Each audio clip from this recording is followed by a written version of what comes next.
네, 여러분 안녕하세요. 제가 댓글을 봤었는데 어떤 댓글이 있었냐면 아마 40대 후반 정도 되시는 그 선생님인데 이제 늦게 이런 교육업에 이제 뛰어드신 분이에요. 그래서 학원에서 이제 강사를 하고 있는데 본인은 애들하고 뭐 친하게 지내고 막 친구처럼 지내고 이런 걸 좋아하고 그래가지고 그리고 또 마음도 약하고 이래가지고 애들한테 이렇게 크게 소리 한번 못 지르고 이제 이렇다고 말씀을 하시면서 카리스마가 없다고 이제 말씀을 하셨어요. 그러면서 얼마나 애들이 시끄러웠는지 옆에서 일하던 그 다른 강사분이 그 선생님이 일하고 있는 그러니까 가르치고 있는 그 교실에 들어와가지고 애들한테 시끄럽다고 소리를 지르고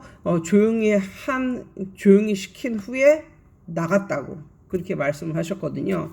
그때 얼마나 그 선생님은 참 황당하셨겠어요. 그리고 어떻게 보면 그게 옆반 선생이 그 옆반으로 가가지고 애들을 조용히 시키고 확 나간다는 건 그건 어떻게 보면 굉장히 무례한 짓인데 또 어떻게 보면 얼마나 또 시끄러웠으면 또 그 옆반 선생님이 와가지고 또 그렇게 또 하고 나갔을까 뭐 이런 생각도 들고 그래가지고 그러니까 그 선생님은 이제 일을 시작한 지 얼마 안 되니까 카리스마가 없다라고 얘기를 이제 하시는데 예 맞아요. 그러니까 초짜 선생님들은 다 그래요.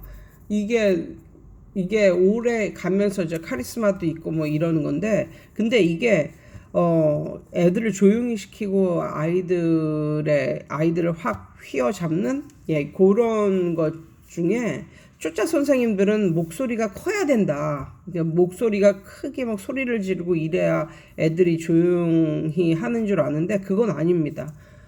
그러니까는 목소리를 아무리 크게 해도 카리스마가 없으면 휘어잡는 애들을 집중시키는 그런 스킬이 없으면 애들은 무시하고 그냥 떠들어요. 그러면 정말 시끄럽죠. 그 선생님은 목에 핏대를 세워서 그렇게 그냥 크게 소리를 지르는데 애들은 그것과 상관없이 계속 떠들고 있으면 그런 걸 만약에 그런 반의 옆반 선생이다 그러면 정말 시끄러워서 미쳐버리겠죠.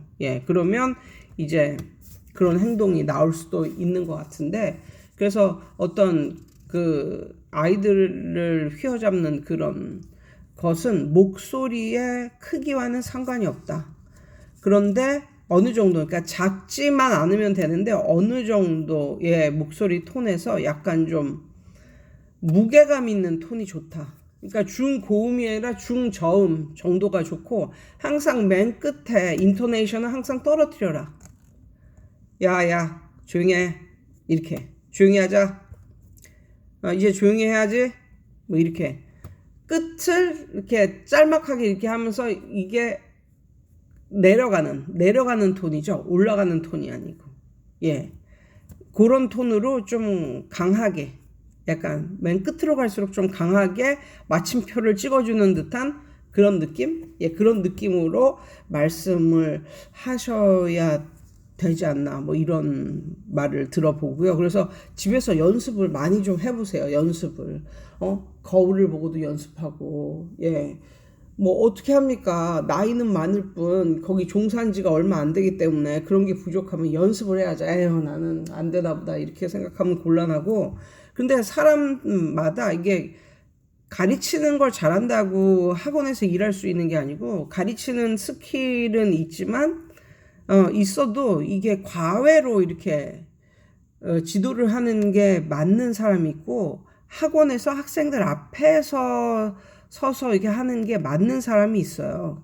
그러니까 그거는 가르치는 스킬하고는 조금 좀 다른 문제인데 그래서 근데 제가 생각할 때 약간 관종기가 있고 좀 무대 체질인 사람들이 학원에서 학생들 앞에서 이렇게 강의하는 걸 좋아하고 조근조근 목소리 작고 혼자 공부하는 그런 스타일 있잖아요. 목소리도 작고 혼자 분석하면서 공부하는 요런 스타일은 과외 선생이 좀 더 맞을 것 같은 그런 느낌이 듭니다. 그리고 거기서 뭐라 했냐면 그 선생님이 이제 40대 후반에 이걸 시작을 했는데 본인은 아이들과 함께 친구처럼 이렇게 그런 관계를 원한다. 뭐 이런 느낌으로 말씀을 하셨는데, 저는 그거는 아닌 것 같습니다. 왜냐면 이게 선생이 20대나 한 30대 초반 정도면 아이들하고 같이 언니, 뭐 누나 느낌으로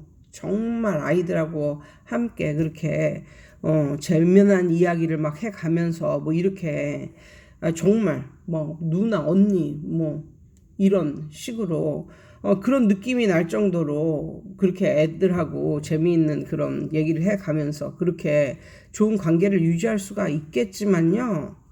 이게 40 넘어서 애들하고 본인이 아무리 보톡스로 뜯어 고치고 아무리 내가 젊은 느낌으로 이렇게 산다고 해도 내 표면 거죽은 늙었지만 속은 아이다 라면서 아무리 젊게 산다고 할지라도 아이들하고 그런 느낌으로 가는 거는 아닌 것 같아요. 그러니까 아이들이 기대하는 거는 이미 40 넘은 사람한테 아이들이 기대하는 거는 뭐 누나, 언니, 오빠 이런 느낌이 아니에요. 그냥 자기의 인생을 자기도 나도 나를 어쩌지 못하는데 자기를 좀 강력하게 이끌어갈 수 있는 그런 멘토 같은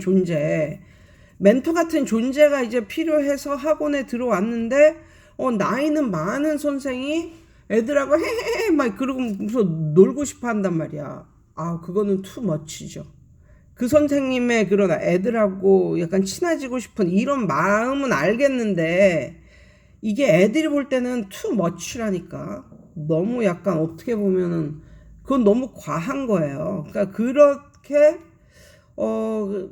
그런 걸 바라지 마세요, 그냥. 예, 그런 걸 바라지 마세요. 그냥, 아이들이 그런 걸 바랄지언정 선생님은 그런 선생이 되지는 마시고요. 애들에게 멘토 같은 존재, 정신적인 지주, 애들이 흔들릴 때마다 확 휘어잡아가지고, 제대로 서게 만들 수 있는 이런 존재? 그런 게 연륜에서 이제 묻어 나와야 되는 시점이지. 막 그냥 뭐 어떻게 해든지 뭐 젊은 것처럼 이제 해가지고 애들하고도 막 다른 20대 뭐 30대 초반의 선생들이 하는 그런 것을 똑같이 따라하고 싶은 이런 욕망을 좀 꾹꾹 이제 덮어두시고 그런 욕망은 덮어두시고 내가 어떻게 하면 애들에게 멘토 같은 존재가 될까? 어떻게 하면 이렇게 그냥 버들가지처럼 이렇게 왔다 갔다 하는 갈대처럼 왔다 갔다 하는 그런 마음을 딱 휘어잡고 공부를 하게 만들 수 있는 그런 어른이 될 수 있을까? 그러니까 아이들은 언니, 오빠 뭐 이런 존재 같은 그런 선생을 원하는 게 아니라 나이 일단 40 넘은 그런 선생님한테는 인생의 멘토 자기를 잡아줄 수 있는 사람 뭐 이런 걸 기대하고 들어오지는 않을까요? 뭐 이런 생각이 들고 차라리 막 그냥 신세대 요즘 세대는 뭘 좋아하는지 이런 걸 막 고민하고 이런 걸 막 따라 하려고 노력하지 말고 차라리 선생님 어렸을 때를 나 어렸을 때는 이랬다 이러면서 그걸 차라리 재미있게 풀어줄 수 있는 그거를 떳떳하게 그리고 재미있게 풀어줄 수 있는 그런 걸 좀 개발을 해보세요. 차라리. 예, 요즘 애들이 뭘 좋아하고 요즘 애들은 이걸 한대 그걸 꾸역꾸역 이렇게 몸도 안 되고 마음도 안 되는데 따라가서 그걸 흉내 내려 하지 마시고 그냥 차라리 내 옛날에는 이랬다 이러면서 옛날에 애들이 겪어보지 못했던 그 핸드폰 없던 시절의 옛날 애들이 절대 겪어보지 못했던 CD와 테이프로 음악 들었던 그 옛날 마이마이로 음악 들었던 옛날 차라리 그런 거를 가끔씩 코믹하게 그냥 그런 걸로 썰을 풀어서 애들한테 좀 말을 해주는 옛날엔 이랬다 뭐 이게 훨씬 더 힙한 그런 선생이 아닐까 한번 생각을 해 봅니다. 그러니까 제가 이 말씀드린 거는 뭐 저한테 댓글 뭐 단 그 선생님에 국한된 그런 건 아니에요. 그런 건 아니고 그냥 제가 오늘 그냥 좀 생각을 해봤을 때, 그러니까 이번 주가 애들이 학원 휴가는 다음 주 월화수인데 아무튼 이번 주에도 휴가가 가는 애들이 많아가지고 오늘은 좀 일찍 끝났거든요. 예, 그래가지고 그동안 못했던 이런 그 유튜브 영상을 좀 올리면서 예, 이런저런 말을 해봤습니다. 예, 아무튼 여러분 오늘도 좋은 하루 되세요.